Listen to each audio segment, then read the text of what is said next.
안녕하세요. 저는 서울 사는 50대 후반 남자입니다.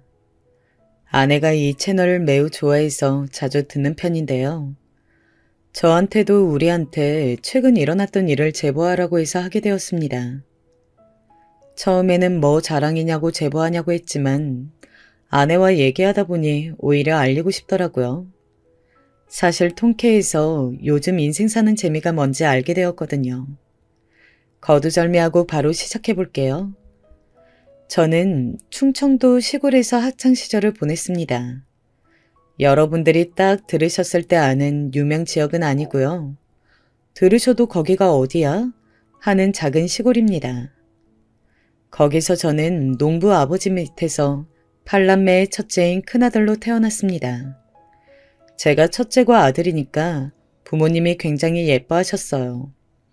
그 시절은 다 그랬듯 장남에게 부모님은 많이 기대하셨어요. 저도 기대에 부응하기 위해 많이 노력했어요. 학교 갔다 돌아오면 가방을 방에 던져놓고 바로 밭으로 나가서 부모님을 도왔어요. 농사라는 게 정말 힘들잖아요. 그래도 제가 도와주지 않으면 부모님이 더 힘드시니까 종일 도왔습니다. 부모님을 도와주고 집에 돌아오면 동생들 공부를 봐주었습니다. 동생들이 자고 나면 그제야 제 공부를 했어요. 힘들지 않았다고 하면 거짓말입니다. 정말 힘들었지만 그 시절엔 다 그랬어요. 아마 이 사연을 들으신 분들은 저보다 더 힘들게 사셨던 분들도 분명히 많이 계실 거예요. 그때는 또 아이도 많이 낳았었기 때문에 저만 형제가 많았던 게 아니에요. 바로 제 옆집도 오남매였거든요. 아무튼 저희는 없는 살림에 하루 벌어 하루 먹고 살았어요. 아무리 농사를 열심히 지어도 남는 게 없었어요. 왜냐면 식구가 많았으니까요. 그래서 저는 동생이 7명이나 되니까 양보도 많이 했어요. 그때는 학교에 각자 도시락을 싸가지고는 했어요.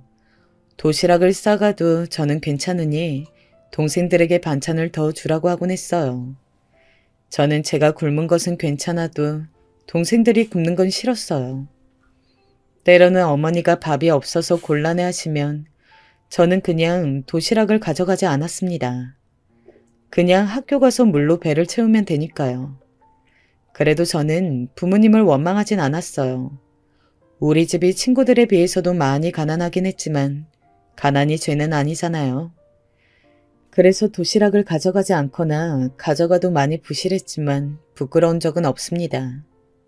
하지만 아무래도 도시락은 급식이 아니라서 친구들끼리 비교를 하게 되더라고요. 다 같이 똑같은 식단을 먹는 게 아니라 도시락에서 집에 경제력 여유가 보이곤 했어요. 우리 지역에서 땅이 많고 잘 사는 집안의 친구는 정말 도시락이 무슨 3단이었어요. 저는 아직도 그 도시락의 색깔까지 기억이 나요. 하늘색 3단 도시락이었는데 부럽다기보다는 신기한 마음이 컸어요. 우리 집에선 저 도시락으로 7명이 먹어도 남을 것 같았어요. 그리고 그 친구의 도시락을 열면 저는 살면서 보지 못했던 반찬들이 있었어요. 그 친구는 성격이 매우 착해서 반 친구들에게 반찬을 나누어 주었어요. 저도 옆에 있다가 먹어봤는데 아직도 그 소시지 맛을 잊을 수가 없어요. 그리고 사실 굳이 저 친구가 아니더라도 저처럼 가난한 친구는 우리 학교에 없었어요. 그래서 다들 도시락 반찬을 매번 최소 2개씩은 가져왔던 것 같아요. 하지만 저는 항상 멸치만 가져갔어요. 도시락을 열면 왼쪽에는 밥, 오른쪽에는 멸치였어요. 앞서 말했듯 저는 불만은 없었어요. 부끄럽지도 않았어요. 그 당시 저에게, 아니 우리 가족에게 밥이란 맛있는 것을 먹는 게 아니라 배를 채우는 용도였어요. 허기지면 농사를 못하니까 그냥 어쩔 수 없이 먹는 게 밥이었어요. 그래서 쌀도 제일 싼 쌀로 샀어요. 반찬도 많이 하지 못했어요. 어머니가 농사를 지으시니까 팔고 남은 채소들, 시장에 내놓지 못한 것들이 반찬이었어요. 그리고 학교 도시락은 아침에 싸잖아요. 우리는 형제도 많으니 어머니는 많은 것을 만들지는 못하셨어요. 저는 그걸 다 제 눈으로 보고 자랐기에 불만이 없었고 설사 있었다고 해도 티를 내지 못했을 것 같아요. 그런데 우리 학년에 명석이라는 친구가 있었어요. 친구라고 해야 하나요? 사실 그냥 아는 애라고 칭하고 싶습니다. 하지만 편의상 친구라고 칭할게요. 명석이는 가난한 친구는 아니었어요. 그렇다고 부자도 아니었고 그냥 평범했지만 평균보다 조금 더 잘 사는 그런 친구였어요. 명석이는 친구들의 도시락 반찬에 관심이 아주 많았어요. 점심시간이 되면 반 전체를 돌아다니며 도시락 검사를 했어요. 이 친구는 뭐를 가져왔고 저 친구는 뭐를 가져왔고 이런 것에 관심이 많아서 여기저기 참견했어요. 그리고 당연히 명석이 눈에 제가 웃겼을 것 같아요. 매일 멸치 반찬만 가져오니까요. 심지어 그것도 가끔은 안 가져왔고요. 또 제가 자랐던 지역엔 학교가 딱 한 가지씩만 있었어요. 초등학교, 중학교, 고등학교가 딱 하나씩만 있었습니다. 그러다 보니 같은 나이면 그냥 그대로 쭉 학창시절을 같이 보냈어요. 그 사건이 일어났던 날은 중학교 때로 기억해요. 명석이가 초등학교 내내 저를 놀렸었는데 중학교에서도 저를 계속 놀렸어요. 야, 너 또 멸치만 가져왔네? 너희 집 왜 이렇게 가난해? 가난한 게 이유가 있냐? 그만해. 야, 동생들도 멸치만 먹어? 진짜 불쌍해. 엄마한테 반찬 더 달라고 말이라도 해봐. 나는 괜찮다니까. 내 밥에 관심 그만 가지고 네 밥이나 먹어.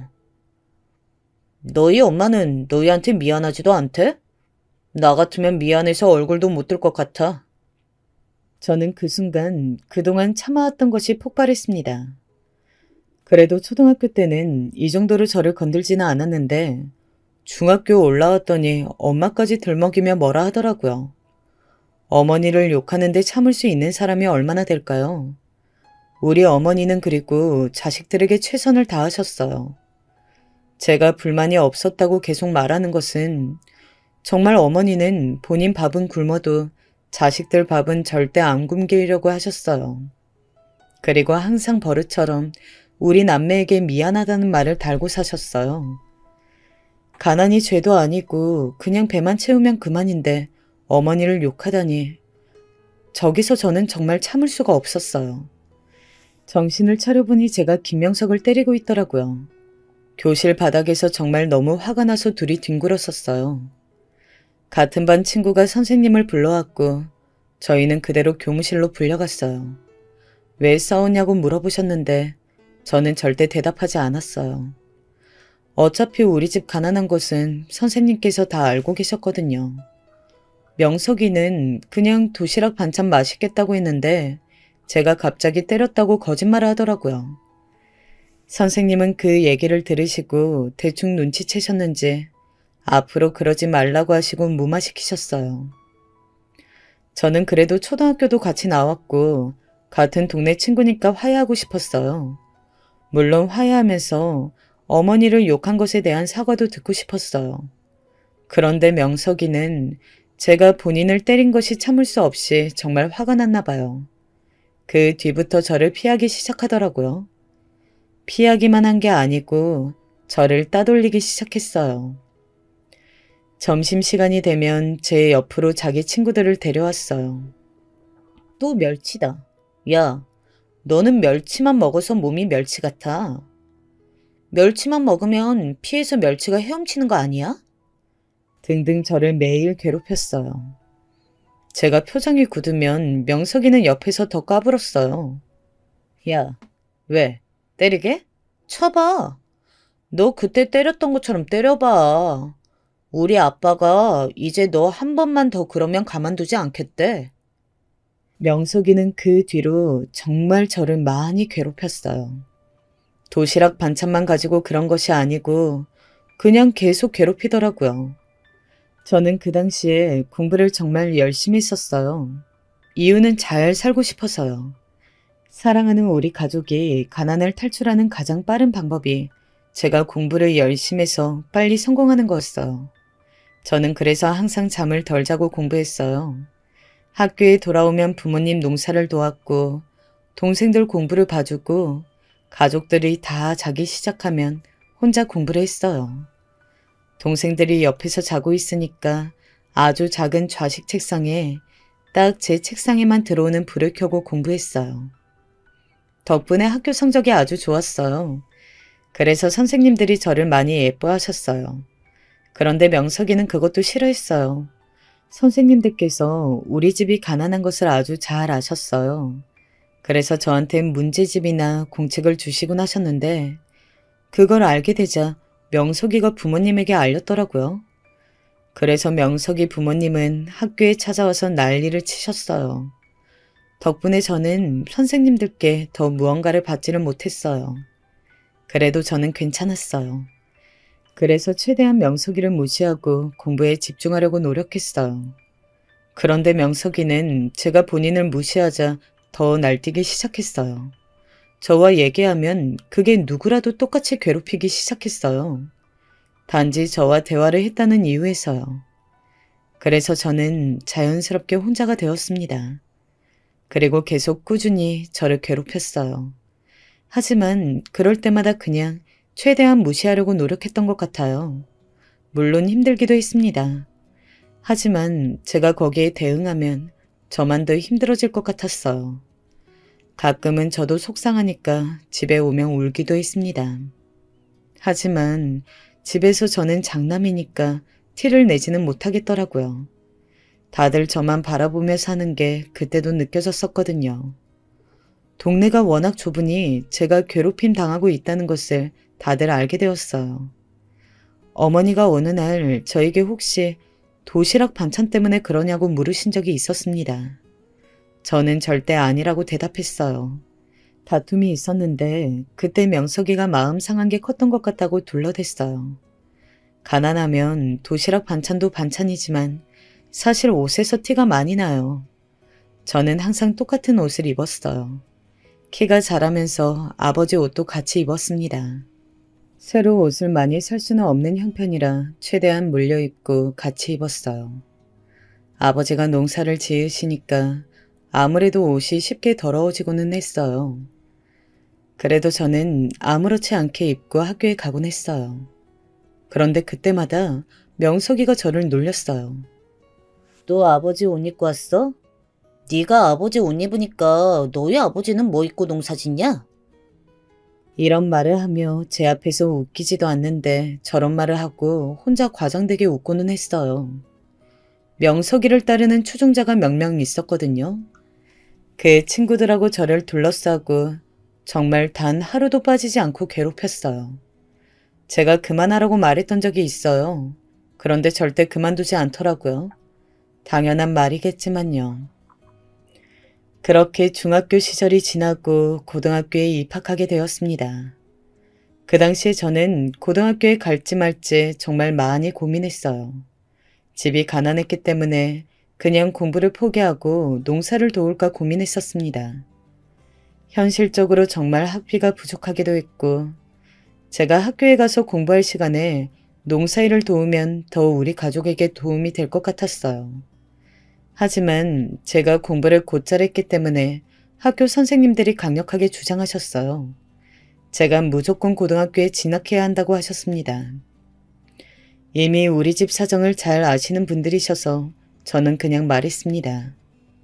선생님, 우리 집에 돈이 많지 않아요. 당장 고등학교에 가게 된다면 학비가 모자랄 것 같아요. 선생님들은 다 안타깝다고 하셨어요. 제 공부 능력이 아까우셨나 봐요. 그런데 제가 중학교 3학년 때 담임 선생님이 저를 따로 부르시더라고요. 저한테 봉투를 넘기시더라고요. 이거 고등학교 학비야. 너처럼 공부 잘하는 애가 고등학교 진학을 포기하면 그건 국가 손해야. 저는 봉투를 붙잡고 하염없이 울기 시작했습니다. 봉투를 거절해야 맞는데 저는 차마 거절할 수가 없었어요. 왜냐면 저도 고등학교에서 공부하고 싶었어요. 그래서 거절하고 싶지만 거절하지 못하고 그냥 선생님 앞에서 엉엉 울었어요. 선생님께서는 제 머리를 쓰다듬으시면서 말씀하셨습니다. 나중에 갚아. 너는 분명 성공할 거야. 그때 선생님 잊지 마. 저는 울면서 대답했어요. 절대 잊지 않을 거예요. 정말 감사합니다. 그렇게 저는 부모님께 이 사실을 알렸고 고등학교에 진학하게 되었어요. 부모님은 그 소식을 들으시고 선생님께 농사 지은 것 중에 가장 최상의 상품을 보내셨어요. 선생님께서는 한사코 거절하셨습니다. 이거 시장에 파시고 제 동생들 공부를 시키라고 하셨어요. 정말 제 인생의 은인이세요. 그리고 고등학교에 진학하게 되었는데 역시나 명석이도 왔더라고요. 사실 명석이가 고등학교에 진학할 것은 저도 알고 있었습니다. 저는 사실 이제 고등학교에 왔으니까 저를 더 안 괴롭힐 줄 알았어요. 그런데 웬걸? 고등학교 때도 명석이는 저를 괴롭혔어요. 이제 명석이가 키가 저보다 커졌거든요. 그래서 제가 지나갈 때 저를 어깨로 밀고 갔어요. 야, 너 가난한데 고등학교를 어떻게 와? 너희 집에서 그 돈이 어딨어? 빚냈냐?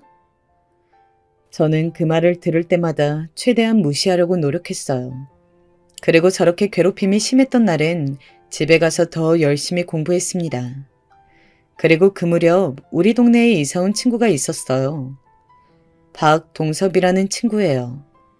그 친구가 전화 갔을 때 저는 최대한 안 친해지려고 했습니다.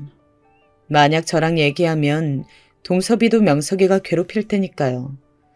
그런데 하필 동섭이랑 저랑 집이 방향이 같았어요. 제가 최대한 피하고 대놓고 나랑 친하게 지내면 괴롭힘 당한다고 말했어도 동섭이는 제 옆에 있었어요. 오히려 명석이가 괴롭히면 본인이 나서주었습니다. 그렇게 고등학교 시절을 버텼어요. 그리고 사실 저는 대학도 문제였습니다. 만약 대학을 가도 학비를 낼 수가 없으니까요. 차라리 장학금을 받고 낮은 학교에 갈까 고민했었어요. 최악의 경우엔 대학교에 못 갈 수도 있었어요. 부모님은 정말 열심히 일하셨는데 집에 식구가 많아서 그런가? 돈이 모이질 않더라고요. 동생들도 다 학교에 다니니까 학비도 만만치 않았어요. 그래서 저도 차마 대학교에 가고 싶다고 말이 나오지 않았어요. 밥도 부족해서 저랑 어머니는 굶는 게 다수였거든요. 인간의 가장 기본적인 밥조차 먹고 살지 못하는데 대학이라니 말도 안 되는 상황이었습니다. 그래서 저는 대학에 진학하지 못했어요. 선생님께서는 제 상황에 대해 정말 안타까워하셨지만 저는 어쩔 수 없었습니다.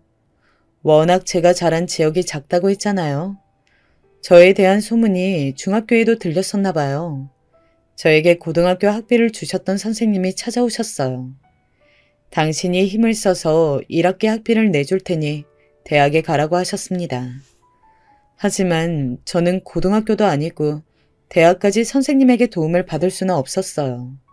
그리고 사실 대학은 장학금을 받으면 갈 수도 있었어요. 하지만 그 당시 저는 그럴 수가 없었습니다. 왜냐면 당장 일할 사람 한 명이 더 소중했어요.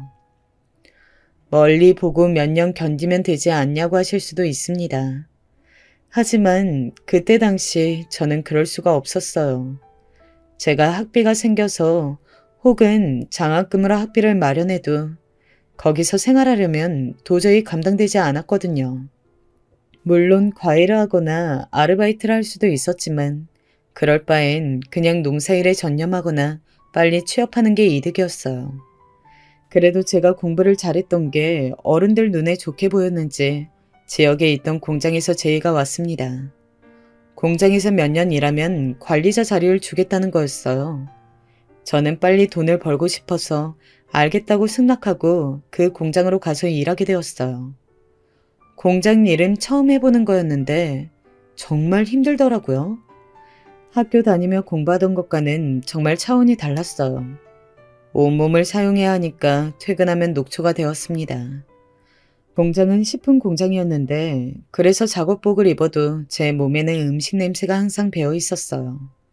아직도 그때의 저한테 나는 냄새가 잊히지 않아요. 저는 정말 쉬는 날도 반납하고 열심히 일했어요. 동생들도 돌봐야 했기 때문에 저는 기숙사에 살지 않았어요. 그래서 항상 지친 몸으로 출퇴근을 했습니다. 그러다 보니 워낙 좁은 지역이라 다들 소문으로 누구는 대학에 갔다, 누구는 취업했다 소식이 들리더라고요. 명석이는 집이 못 사는 편이 아니어서 그런가 대학에 갔다고 하더라고요. 제가 공장에서 일할 때 어쩌다 명석이를 길에서 마주쳤던 적이 있어요. 저는 공장에서 노동자들에게 주던 옷을 입고 있었어요. 명석이는 서울로 대학을 갔다고 들었는데 정말 한껏 꾸민 채로 집에 왔더라고요. 아마 방학이라 왔던 것 같아요. 옆에는 여자친구도 있었어요. 이런 식으로 마주치고 싶지는 않았는데 명석이가 저를 부르더라고요. 야, 너 대학 못 갔다며?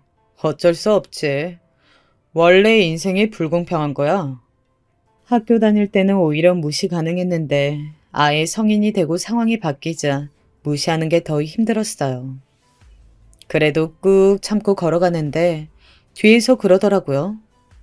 야, 너한테 공장 음식 냄새 나. 초인적인 힘으로 꾹 참았습니다. 그렇게 묵묵히 집으로 걸어가는데 그날은 정말 눈물이 왈칵 터졌어요. 다 같은 학생일 때는 괜찮았는데 상황이 바뀌니까 훨씬 더 비참하더라고요. 그러면서 난 언제까지 이렇게 살아야 하는 것인지 생각이 들었습니다. 평생 이렇게 살아야 하나 생각하니 갑자기 숨이 막히는 기분이 들었어요. 이렇게 계속 살다간 우리 동생들도 저처럼 살아야 하잖아요. 저는 그거는 또 너무 싫더라고요. 제 동생들은 저 같은 경험을 하지 말기를 바랐어요. 그래서 일부러 더 몸을 혹사하면서 공장에서 일했습니다. 사실 시간이 남으면 잡생각이 많아지더라고요. 그러면 더 괴로워지고는 했어요. 그래서 일부러 몸이 힘든 게 낫기 때문에 더 열심히 출근했습니다. 제가 출근을 열심히 하니까 공장에서는 저를 예뻐하셨어요. 공부를 그렇게 잘했다더니 일도 잘하네. 감사합니다.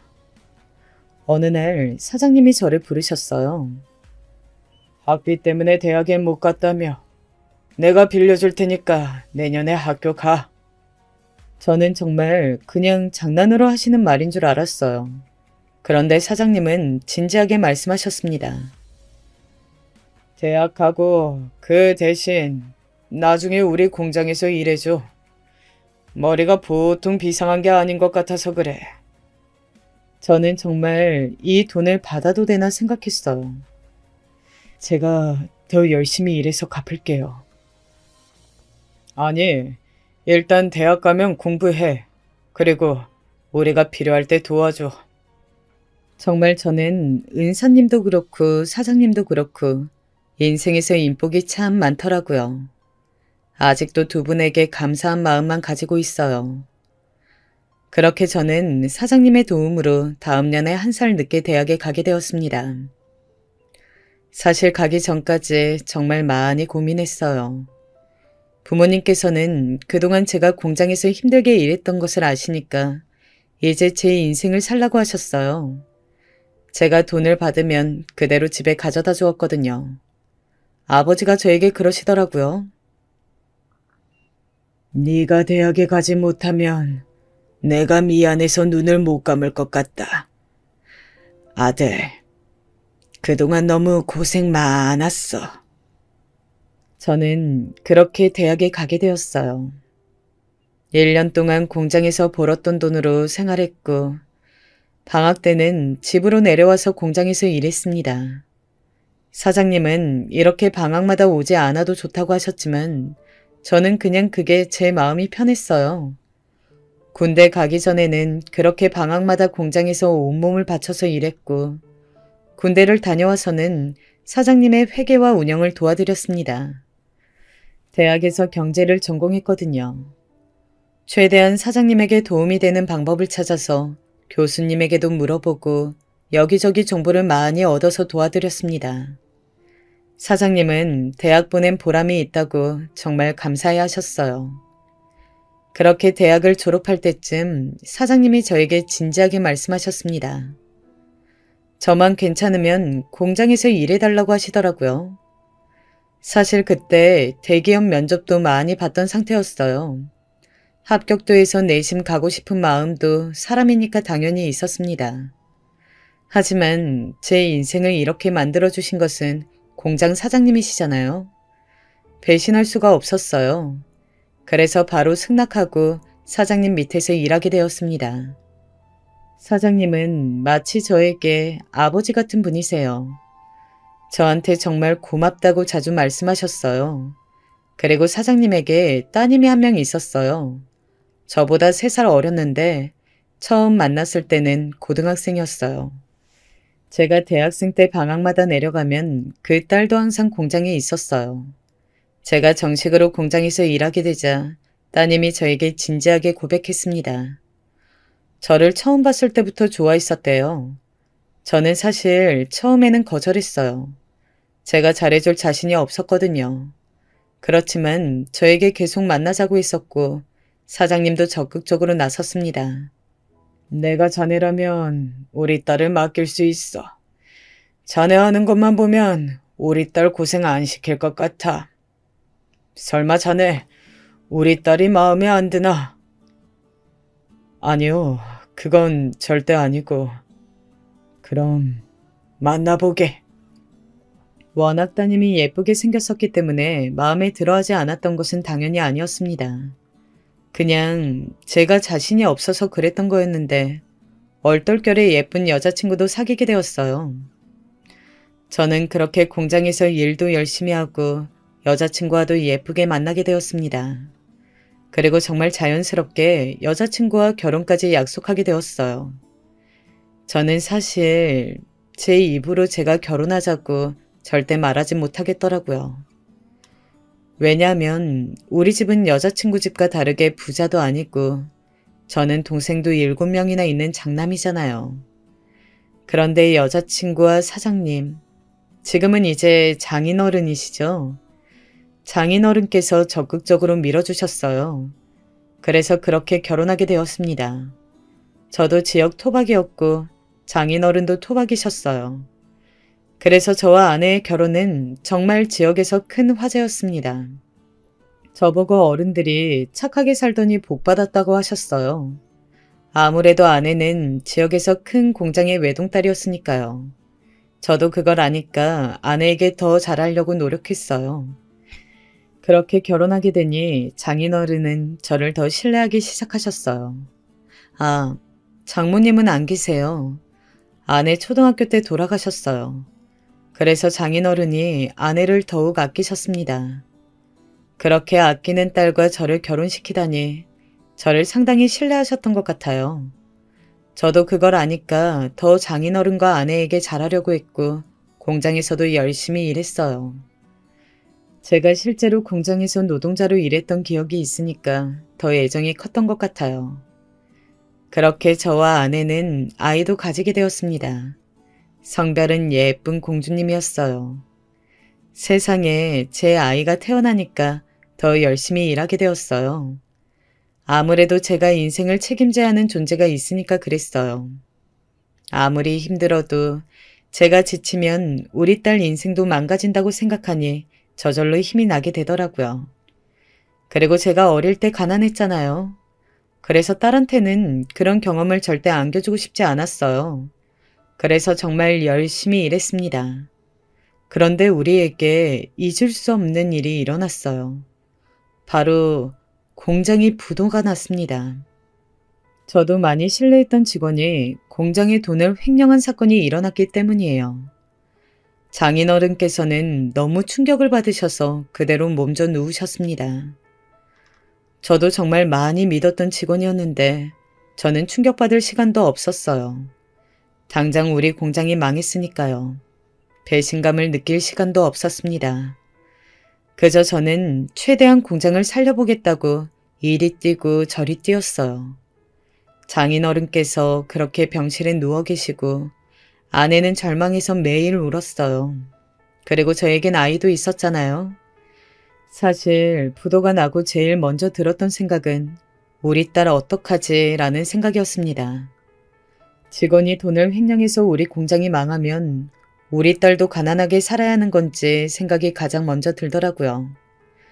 그리고 그 생각이 들자마자 계속 공장을 살려보려고 열심히 뛰어다녔어요. 하지만 정말 하늘도 무심하시지. 공장은 그대로 망하게 되었습니다. 그때의 심정은 지금 떠올리면 너무 힘든 기억이에요. 공장에서 일하시던 분들도 한순간에 직장을 잃게 되셨고 저희는 빚이 가득 생겼어요. 정말 너무 힘들어서 기억하기도 싫은 시간이 저 때예요. 저희 부모님께서는 저 때도 계속 농사를 지으셨거든요. 본인들이 어떻게든 도움이 되겠다고 더 농사 짓는 시간을 늘리셨는데 한계가 있었어요. 빚은 또 다른 빚을 가지고 왔습니다. 결국 우리 공장이 망해서 문을 닫게 되었다는 소식은 삽시간에 지역에 퍼졌어요. 길거리를 지나다니면 다 저희를 보고 한 소리씩 하시더라고요. 대부분은 걱정이었는데 그때는 그 걱정조차 듣기가 힘들었어요. 아내도 너무 힘들어했고 결국 아내는 대인기피증까지 생겼습니다. 집 밖에 나가는 그 자체를 많이 힘들어했어요. 그래서 제가 딸의 유치원을 데려다주고 병원도 다니고 있는데 그때마다 사람들이 저희를 보고 수근거리더라고요. 장인어른은 우리 공장이 결국 문을 닫게 됐다는 것을 들으신 후 상태가 더 안 좋아지셨습니다. 충격을 심하게 받으셔서 말도 잘 하지 못하셨어요. 그리고 제 동생들이 아직 그 지역에서 학교에 다니고 있었잖아요. 학교에 갈 때마다 친구들이 부도 얘기를 하니까 많이 힘들어했습니다. 저는 정말 너무 속상했지만 제가 슬퍼할 시간이 없다고 점점 느꼈어요. 결국 저희는 가족 다 같이 다른 지역으로 이사가게 되었습니다. 아내는 이미 대인기피증 때문에 너무 힘들어 했었기 때문에 적극 찬성했어요. 부모님과 제 동생들도 동네에서 너무 많은 관심의 대상이 되니까 다들 찬성했습니다. 그렇게 큰 반대 없이 우리는 다른 지역으로 가게 되었어요. 사실 이때 결정은 내렸지만 정말 속상하더라고요. 저는 태어나서 대학 시절을 제외하면 이 지역을 떠난 적이 없어요. 그런데 성공해서 떠나는 게 아니고 망해서 떠나게 되니까 정말 너무 씁쓸하고 슬프더라고요. 그래서 혼자 얼마나 울었는지 몰라요. 집에서 울면 다들 슬퍼할 때니까 혼자 우리가 농사짓던 땅에 가서 울었습니다. 그 땅은 제가 초등학교 때부터 고등학교 다닐 때까지 항상 학교 끝나고 와서 일을 돕던 그 땅이에요. 우리 농사짓는 땅을 보는데 하염없이 눈물이 나오더라고요. 결국 다른 지역으로 이사가면서 그 땅을 팔아서 정착금을 마련했거든요. 제 인생이 부전당하는 느낌이 들었어요. 땅이 뭐라고 그렇게 느끼냐고 하실 수도 있어요. 하지만 그 땅 덕분에 제가 학교도 다니고 부모님이 돈도 버시고 우리 가족의 생계수단이었어요. 그리고 그날 생각했어요. 나는 무슨 일이 있어도 성공해야겠다고 혼자 얼마나 다짐했는지 몰라요. 그렇게 우리는 아주 큰 트럭을 타고 밑지방으로 내려가게 되었습니다. 아버지 친척이 계신 지방이었어요. 시골이 다 거기서 거기라고 생각하실 수도 있지만 확실히 다르긴 하더라고요. 거기서 저는 일단 닥치는 대로 일을 했어요. 전입신고부터 학교 다니는 동생들 학교도 보냈고 우리 아내와 딸도 있으니까 정말 그냥 밤낮 없이 일했습니다. 제가 조금이라도 쉬면 우리가 식구가 워낙 많으니까 밥을 못 먹는 상황이 생기더라고요. 그 당시 살도 정말 많이 빠졌어요. 하지만 저는 힘들었지만 힘들다고 말할 수 없었어요. 제가 책임져야 하는 상황이었으니까요. 그리고 횡령 직원은 결국 잡혔지만 갚지 않고 감옥에 들어간다고 하더라고요. 저희가 받을 수 있는 돈이 없다는 걸 알게 되었던 날도 저는 일을 했습니다. 장인어른께서는 병원에 계속 누워 계셨어요. 그렇게 우리 가족들은 학교 다니는 동생들을 제외하고 성인들은 모두 다 일을 했어요. 그냥 정말 닥치는 대로 했다는 말이 정답이에요. 특히 저는 몸 쓰는 일을 하면 돈을 많이 받았기 때문에 정말 많이 일했어요. 하루도 쉬지 않았습니다. 그렇게 돈을 조금씩 모으며 힘들게 살았어요. 몸도 마음도 이대로 더 버틸 수 있을까 생각이 들 정도로 극한으로 일했어요. 그러다 아주 작은 가게를 열게 되었습니다. 정말 자본금도 아주 적었는데 시작하게 되었어요. 그리고 저는 정말 자신 있게 얘기할 수 있어요. 저 정말 열심히 일했어요. 정말 몸을 갈아서 식당을 운영했고 결국 빚을 다 갚게 되었어요. 그때 딸은 초등학생이었어요. 몇 년을 단 하루도 쉬지 않고 일했더니 빚을 갚을 수 있었어요. 아내와 부모님과 얼마나 울었는지 몰라요. 그리고 빚을 갚게 되니까 저는 더 긍정적으로 일할 수 있었습니다. 진심으로 돈의 소중함을 더 잘 알게 되었으니 정말 온몸을 바쳐 일했어요. 새벽부터 새벽까지 일했고 아내와 부모님의 도움도 컸어요. 우리 정말 다 같이 열심히 일했습니다. 그렇게 가게는 확장 이전하게 되었어요. 그리고 하늘도 드디어 우리를 도와주시려는지 가게가 기업이 되었어요. 정말 방 한 칸 가게였는데 분점을 내고 더 커져서 하나의 기업이 되더라고요. 제 성공의 비결은 그냥 성실함이에요. 그렇게 저는 한 기업체의 대표가 되었습니다. 사실 저를 대표라고 부르시는 분들은 마주할 때마다 어색해요. 그렇게 누가 봐도 성공을 하게 된 후 장인어른에게 당연히 소식을 전했어요. 장인어른은 저희가 성공하자 그때 돌아가셨습니다. 그래도 돌아가시기 전에 우리가 잘 사는 모습을 보여줄 수 있어서 얼마나 다행인지 몰라요. 아내도 이제 마음이 편하다고 하더라고요. 장인어른에게는 그냥 한없이 감사하고 죄송한 마음이 들어요. 그렇게 오랜 시간 고생하고 제가 잘 살게 되니까 또 생각나는 사람이 있었습니다. 바로 제 은사님이요. 돈이 없어서 고등학교도 갈까 말까 고민했을 때 저에게 학비를 주셨던 그 은사님이요. 저는 학창시절 괴롭힘을 당해서 친구가 동섭이밖에 없었거든요. 동섭이와도 연락을 끊으려고 했지만 동섭이는 언제나 제 곁을 지켜주었어요. 너무 힘들 땐 동섭이에게 전화해서 엉엉 울었던 적도 있어요. 그게 정말 고마워서 제가 대표가 되고 나서 동섭이에게 성의 표시도 많이 했습니다. 동섭이는 절대 받지 않겠다고 했지만 제가 억지로 주었어요. 그리고 동섭이에게 은사님 소식을 물어봤습니다. 역시나 은사님은 이미 은퇴하셨다고 하더라고요. 그래도 여기저기 물어서 은사님 소식을 듣게 되었어요. 몇십 년 전 돈을 드디어 갚을 수 있게 되다니 얼마나 기뻤는지 몰라요. 은사님은 저를 기억하셨습니다. 그리고 역시 고향 사람들은 저의 마지막 모습이 부도 나서 지역을 뜨던 그 모습이더라고요. 그래서 제가 성공했다고 알리자 은사님은 눈물까지 흘리셨어요. 내가 정말 너는 성공할 줄 알았어. 그동안 얼마나 힘들었니? 저도 모르게 눈물이 나오더라고요. 그래서 둘이 손을 부여잡고 한참을 울었습니다. 은사님은 끝까지 돈을 받지 않겠다고 하셨지만 역시나 동섭이 때와 같이 제가 억지로 주고 나왔어요. 돈이 없어서 바나나 한 개 가지고 동생들이 싸웠던 적도 있었습니다. 그런데 이제는 바나나도 비싼 바나나만 먹다니 감회가 새로웠어요.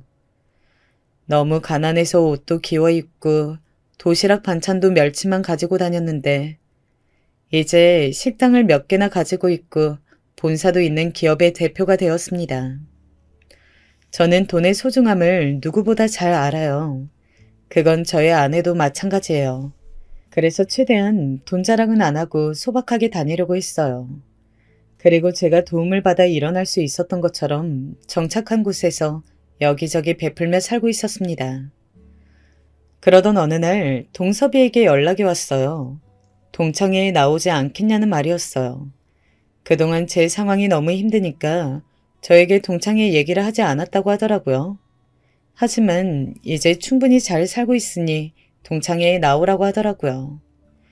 저와 우리 가족은 사실 고향을 그리워했거든요. 도망치듯 나온 곳이지만 아무래도 거기서 산 기간이 워낙 길어서 그랬던 것 같아요. 물론 상처도 많이 받은 것이 사실이지만 분명 추억이 많이 깃든 곳이잖아요. 새로 정착한 지역도 물론 좋았어요. 바다와 가까운 지역이었는데 충분히 좋았던 곳이었어요. 하지만 아무래도 고향은 고향이었습니다. 특히 부모님이 고향에 가고 싶어 하셨어요. 그래서 이사 얘기도 슬슬 나오고 있었거든요. 다행히 이제 저도 대표가 되어서 수행기사도 있고 돈이야 많아졌으니 어찌 보면 금이 환영이에요. 오히려 성공해서 돌아가는 거니까 저도 생각이 나더라고요. 그래서 저는 예전 저희 땅도 보고 이사갈 집도 미리 볼 겸 동창회에 나갔습니다. 사실 저는 학창시절에 따돌림을 당했으니까 동섭이에게 별로 가고 싶지 않다고 했었어요.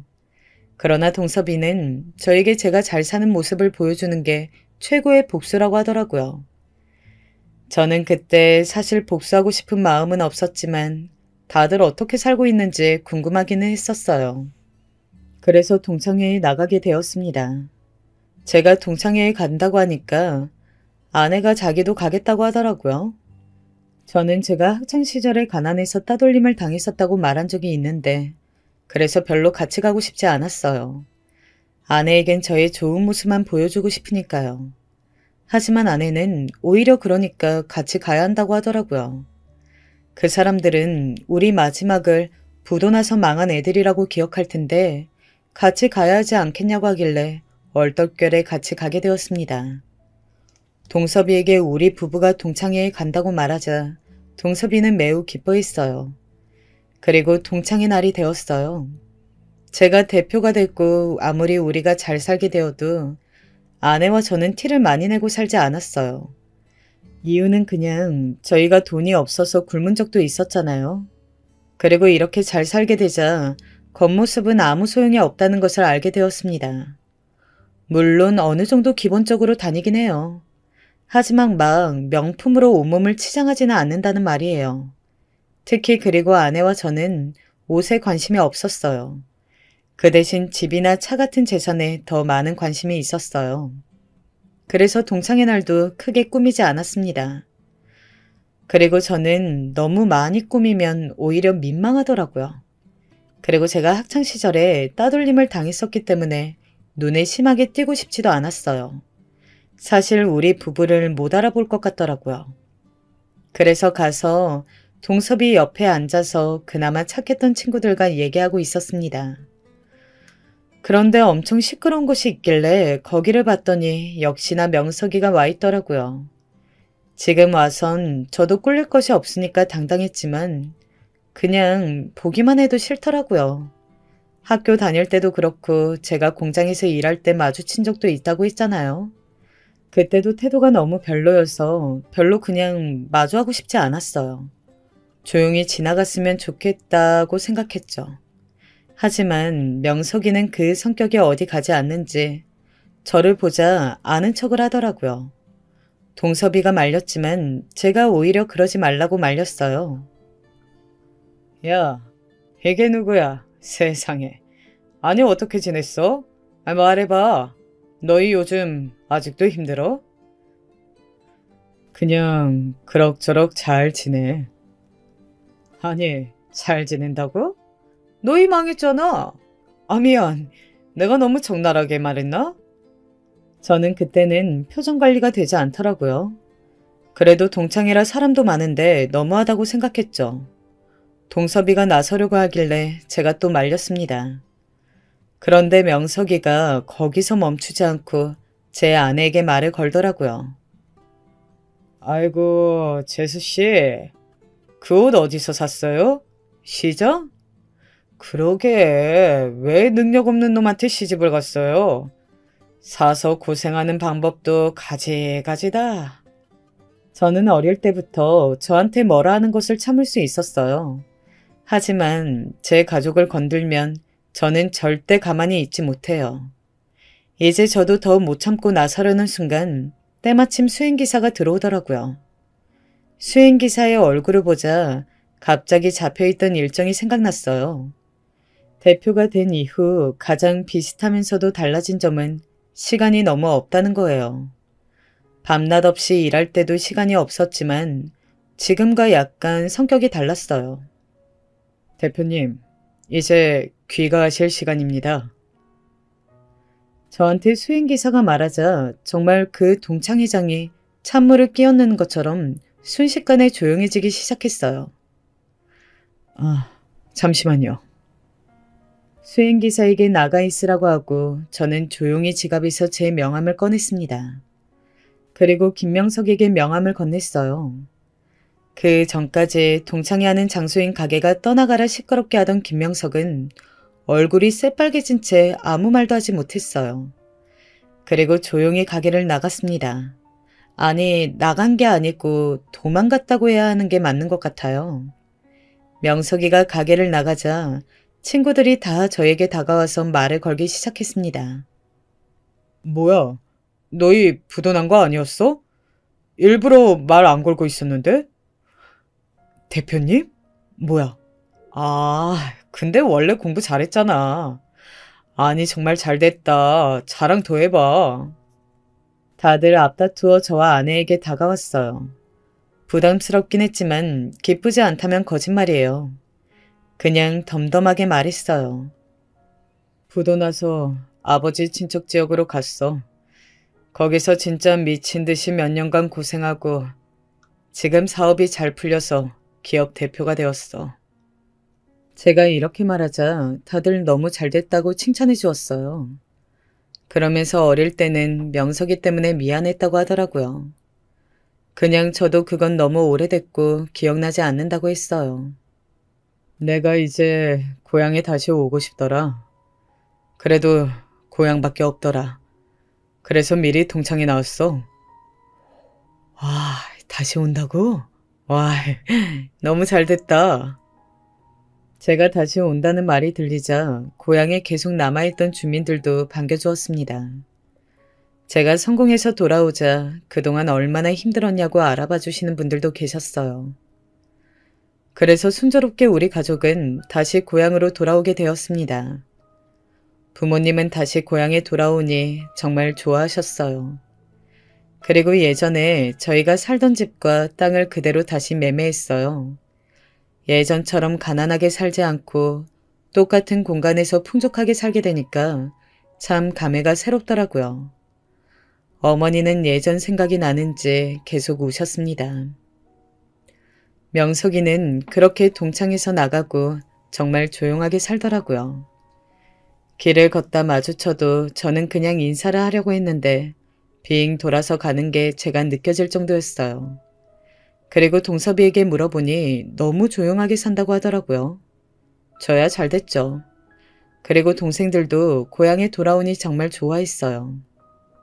마지막 기억이 좋지는 않았어도 그래도 고향이니 친구들도 그대로 있으니까요. 저도 길을 걷는데 예전에 제가 떠오르더라고요. 예전에 울면서 걸었던 길들을 아내와 손잡고 웃으며 걷는데 정말 감회가 새로웠습니다.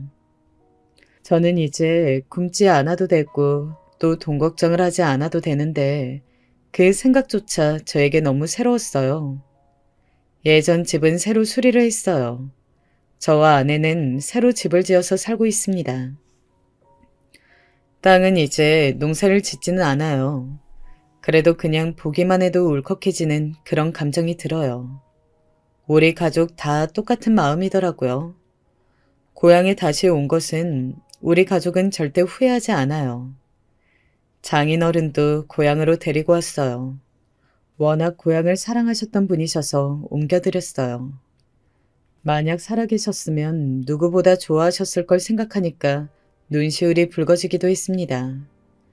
그리고 저는 제가 이렇게 대표가 되어서 잘 살 수 있는 것도 다 저를 도와주신 분들 덕분이라고 생각해요. 은사님이 없었으면 제가 고등학교에 가진 못했을 거고, 장인어른이 안 계셨으면 제가 아내를 만나지 못하고 또 이렇게 살 수 없었을 거라고 저는 확신해요. 그래서 저는 고향으로 돌아오자마자 제일 먼저 한 일이 학교에 장학금을 주는 것이었어요. 확실히 요즘은 사람들이 다 먹고 살만해졌는지 제가 학교 다닐 때처럼 학교 다니기 힘든 애들은 많이 없다고 하더라고요. 저는 그 소리를 듣자마자 저도 모르게 그것 정말 다행이라고 했어요. 학비가 없어서 학교에 다니지 못하는 그 심정이 얼마나 비참한지 저는 잘 알고 있으니까요. 그래서 우리 회사에 다니는 직원들의 자식들은 무조건 학비가 무료예요. 회사 복지랍니다. 그리고 저는 직원들이 먹는 것도 마음껏 먹을 수 있게 하고 있어요. 요즘 세상이 많이 좋아졌다고 해도 여전히 돈이 없어 굶는 아이들이 많은 거 혹시 알고 계시나요? 다행히 제 기업이 식품 관련이라 저는 사회복지 차원으로 결식 아동을 돕고 있어요. 정말 제가 직접 겪었던 일들이라 손쉽게 어떻게 도와줘야 좋을지 생각이 나오더라고요. 그리고 명석이는 어떻게 되었냐고요?